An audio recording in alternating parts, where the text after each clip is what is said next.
एवढं प्रसन्न वाटतंय ना भावांनो, म्हणजे काय मी शब्दात सांगूच शकत नाही. बॅकग्राऊंडला तुम्हीच पक्ष्यांचा आवाज ऐका आणि त्याच्यामध्ये भर म्हणजे हा आयुर्वेदिक चहा. आता ह्याच्यामध्ये तुळस, पुदिना, गवती चहा, काय-काय बरेच पदार्थ टाकलेत. मला पण सांगता येणार नाही कुठल्या-कुठल्या वनस्पती आहे आणि सेंद्रिय गूळ.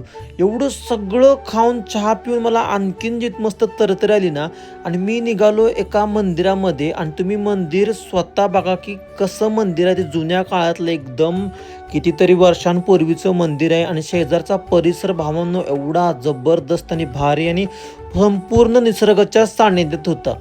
आणि फायनली हे ते देवीचं मंदिर आहे. एवढं फुलं वगैरे हार सगळं ना फुलांनी एवढं भारी सजवलेलं मंदिर ना, एक नंबर. आणि आजूबाजूचा जो ह्या रिसॉर्टचा जो परिसर जो एरिया होता ना, खरंच म्हणजे एकदम तो असं तो टच आला नाही, नेचरचा टच म्हणतात ना किंवा जो काही फील म्हणतो ना, असं एकदम सगळं पॉझिटिव्ह एनर्जी एकदम भारी होतं. भावांनो, माझं फक्त एवढंच म्हणणं आहे की फक्त जॉब करून कर्ज फेडून किड्या-मुंग्यासारखं राहण्यात काय अर्थ नाही. स्वतःसाठी वेळ काढून जगलं पाहिजे, थोडं फिरलं पाहिजे, थोडं मेंटल पीस घेतला पाहिजे, एवढंच माझं म्हणणं आहे. जय महाराष्ट्र.